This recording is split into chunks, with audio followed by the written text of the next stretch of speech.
राजधानी भोपाल में त्रिस्तरीय सरपंच संयुक्त मोर्चा महासम्मेलन का आयोजन किया गया, जिसे संबोधित करते हुए मुख्यमंत्री डॉक्टर मोहन यादव ने कहा कि त्रिस्तरीय पंचायत व्यवस्था में एक सरपंच के पास जो शक्तियां हैं वो सांसद और विधायकों को भी नहीं है। राजधानी भोपाल के जम्बूरी मैदान पर त्रिस्तरीय सरपंच संयुक्त मोर्चा महासम्मेलन का आयोजन किया गया। महासम्मेलन में मुख्यमंत्री डॉक्टर मोहन यादव, कैबिनेट मंत्री प्रहलाद सिंह पटेल सहित प्रदेश भर के सरपंच और ग्राम पंचायत पदाधिकारी शामिल हुए। मुख्यमंत्री डॉक्टर मोहन यादव ने सरपंच संयुक्त मोर्चा सम्मेलन में पंचायतों को बड़ी सौगात दी। उन्होंने कहा कि अब सरपंच 25 लाख रुपए तक के कार्य खुद स्वीकृत कर सकेंगे। साथ ही प्रतिनिधियों को 50-50 हजार रुपए तक के छोटे काम कराने का अधिकार मिलेगा। मुख्यमंत्री डॉक्टर मोहन यादव ने कहा कि त्रिस्तरीय पंचायत व्यवस्था में एक सरपंच के पास जो शक्तियां हैं वो सांसद और विधायकों को भी नहीं है। सरपंच अपनी पंचायत को नई ऊंचाइयों पर लेकर जा सकते हैं। जिनके नेतृत्व में पूरे देश के अंदर सभी क्षेत्रों में समान रूप से प्रगति होते हुए, लेकिन हमें कल की बीती घटना को भी भूलना नहीं। हमारे देश की बनने वाली प्रगति, बढ़ने वाले कदम दुनिया के अंदर अलग प्रकार से निकल रहे हैं। ऐसे में दुश्मन भी पता नहीं कितने कितने प्रकार से। तो मैं अभी तो कल की घटना को माननीय गृह मंत्री जी उस पर विस्तार से बात कहेंगे। हमारे घर में होने वाली ऐसी कोई भी आपदा वो सच में हमको कष्टकारी। 2 मिनट के लिए खड़े होकर के हम मौन कर दें। कल जो घटना में किसी भी कारण से हमारे बीच से गए, ऐसे सभी हमारे अपने बंधुओं के लिए मैं बाबा महाकाल से कामना करता हूँ 2 मिनट का हम मौन करके अपनी बात कहेंगे। अपनी ऐसी रोजमर्रा की गतिविधियों में इतना बड़ा देश और इस बड़े देश के अंदर यशस्वी प्रधानमंत्री ने 10-11 साल में कितने प्रकार से कितनी सारी चीजों की चिंता की। इसलिए हमारे देश के यशस्वी प्रधानमंत्री पे हमको भरोसा है, माननीय गृह मंत्री पे भरोसा है। जब लाल सलाम को आखिरी सलाम हो रहा है तो ये लगेंगे कहा जो भी होंगे सब ठिकाने लगेंगे, ये पक्का भरोसा पूरे देश को। माननीय मंत्री जी बालाघाट से सांसद आते थे। ऐसी कई सारी घटनाओं का और कितने प्रकार के ऐसे व्यवस्थाओं के बीच अपनी हिम्मत से इन सारी बातों से बाहर आना पड़ता है। आज के इस अवसर पर चूंकि आपके राष्ट्रीय पदाधिकारी मौजूद है, प्रदेश के पदाधिकारी मौजूद है और जो अभी विषय आए उन विषयों के लिए हमारी सरकार सदैव आपके साथ है, ये पक्का बोल सकता हूँ, इसमें कोई शंका है। जो हमारे बीच में तय होगा उस व्यवस्थाओं का परिपालन करने का काम ये सरकार के माध्यम से निश्चित रूप से होगा। और ये बात तो सही है कि जब सरपंच के सामने बैठेंगे तो सचिव, रोजगार सचिव, क्या रोजगार सहायक, ये सब चीजें तो आना ही चाहिए। इनके बिना बात थोड़ी बनती है। तो ये इस विषय को लेकर के भी विभाग गंभीर है। लेकिन ये भी बात सही, त्रिस्तरीय शासन प्रणाली में पंचायत के लिए सच में जो प्रधानमंत्री, मुख्यमंत्री ये हमको दिखते भले ही है, या आपकी नगर पालिका, नगर निगम, नगर पालिका, ये जो आपको पावर है वो पावर तो इतने बड़े बड़े पद वालों को भी नहीं। एक सरपंच जो पंचायत के लिए कर सकता है वो कोई नहीं कर सकता जो आपके लिए भी करे। क्योंकि पंचायत की नीचे तक की प्रणाली इतनी अच्छी है इस व्यवस्था के आधार पर। सच में कहा हमारे मंत्री जी ने कि एक पंचायत के सरपंच और पंचायत के दरमियान एक एक घर की गिनती आपके माध्यम से हो जाती है। एक एक घर में होने वाली घटनाओं को लेकर आप अवगत रहते हैं और भविष्य में आपको कहाँ ले जाना इसमें भी कोई शंका नहीं, वो सारी चीजें आपके सामने। ऐसे में सरकार की व्यवस्थाओं के बलबूते पर हमारा तो भौगोलिक रूप से इतना बड़ा प्रदेश, इतने बड़े प्रदेश में सच में बड़ी आबादी हमारी गांवों की पंचायतों में रहती। तो हमारे प्रदेश की अगर तस्दीर बदलना है, इसकी तकदीर बदलना है तो आपके बगैर संभव नहीं हो सकती है।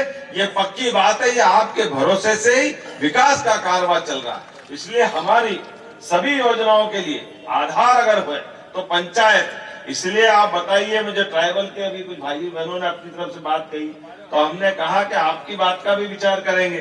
पिछली बार आपके यहाँ 23, 24, 25 जुलाई को यह हमारा एक कार्यक्रम किया था जिसमें त्रिस्तरीय व्यवस्थाओं के लिए खासकर पंचायतों के अलग अलग श्रेणीवार लोगों को बिठाए थे। और इस साल भी ये हमारी 24, 25, 26 नवंबर को ये जो भोपाल में कॉन्फ्रेंस होने वाली उसमें बहुत सारे विषय आएंगे, लेकिन कुछ चीजें छोटी छोटी बातें एक दो चीज मैं भी जोड़ना चाहूंगा। उदाहरण के लिए जैसे हमारा शहरीकरण बढ़ रहा है और शहरीकरण बढ़ने के कारण से पंचायत और पंचायत के पास में लगी नगरीय निकाय की कोई व्यवस्था है, तो नगरीय निकाय और आपके बीच में एक कई बार ये टकराव आता है।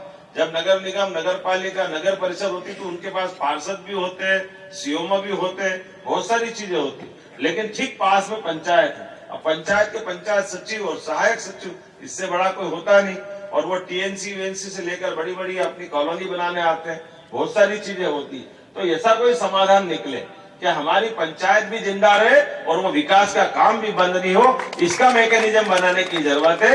इसके आधार पर भी हम अपने बड़े शहरों के साथ, लेकिन जो पंचायतें ऑटोनोमस है, जिन पंचायतों को अपने काम करना है, तो मैं आज ये भी देखता हूँ विदिशा में उदाहरण बना कि हमारी आवासीय व्यवस्था में पंचायत भी अपना रोल अदा कर। सबसे अच्छी बात है कि जो तीनों महत्वपूर्ण संगठन है चारों, हमारे मध्य प्रदेश उन सब ने सरपंच साथीगण आए, संयुक्त मोर्चा बनाकर संवाद शुरू किया है। अलग अलग आते थे तो फिर बातें दुविधा में रहती थी, लेकिन पिछले एक साल में लगातार वो सब साथ आते हैं और बैठकर ये तय होता है कि हमें कैसे काम करना है। और अगर वो शायद नहीं बैठते तो ये फैसले भी जो नहीं हो पाते। मुख्यमंत्री जी का जरूर मैं आभार व्यक्त करता हूं कि उन्हें 5वें वित्त की राशि 3 गुना करके 6,000 करोड़ दी, जो सीधे पंचायतों के पास जाती है। 15वां वित्त का पैसा भी पंचायतों के पास जाता है।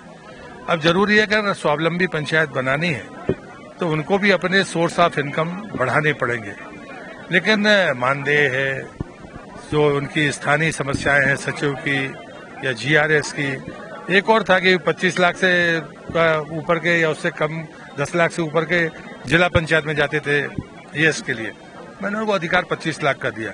लेकिन पंचायत भवन 37 लाख का था, उसको बनाने का अधिकार भी मैंने पंचायत को ही दिया, क्योंकि कहीं ना कहीं आपको ये अधिकार जिम्मेदारी के लिए उनको सौंपने होंगे ताकि वो जिम्मेदारी का भाव बढ़े।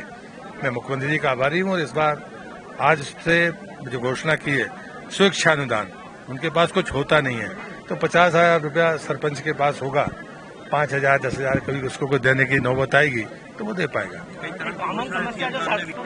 नहीं, वो यही घोषणाएं हैं। सचिवों को लेकर एक समस्या सभी लोगों के सामने नहीं, स्थानीय जहाँ का सचिव और जीआरएस है वो वहाँ नहीं रहेगा, ये विभाग ने पहले से तय कर दिया।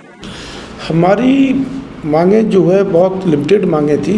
सबसे पहली थी खेत सड़क, दूसरी मांग थी हमारी कि 20 कामों की जो बाध्यता है, 20 काम के बाद कोई कर ही नहीं पाएगा तो उसको ख़त्म कर दिया जाए। अब चूँकि भारत सरकार के नाम पे राज्य सरकार का एक नोटिफिकेशन निकल जाता है और भले कोई बदलाव का नोटिफिकेशन हो, वो नोटिफिकेशन कभी भी बीच में बदला नहीं जाता है।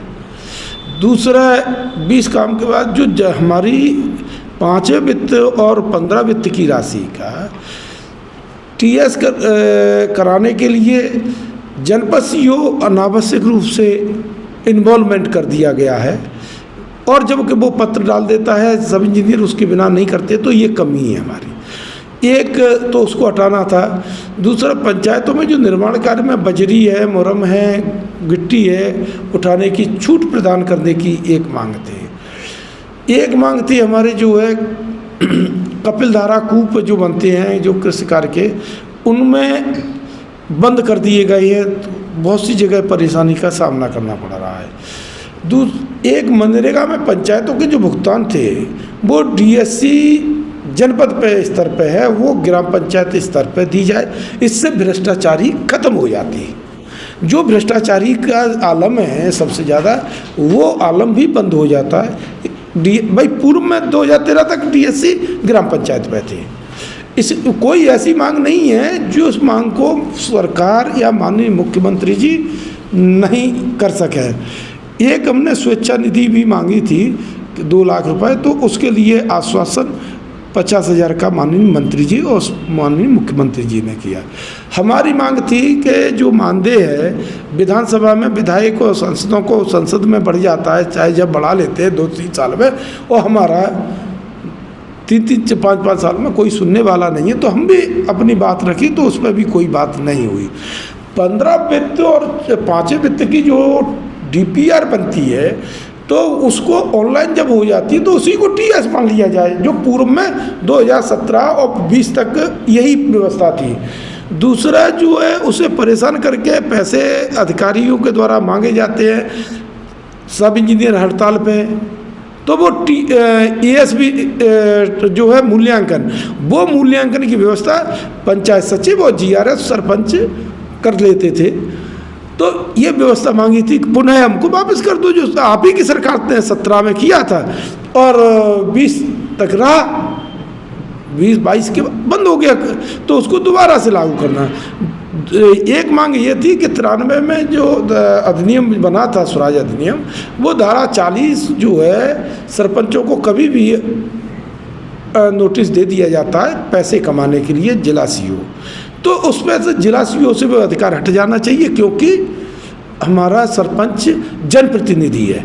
वो हमने कहा है राज्यपाल के पास पावर होना चाहिए, वो उत्तर प्रदेश में ये अधिकार हैं, नोटिफिकेशन उत्तर प्रदेश में हो चुके हैं।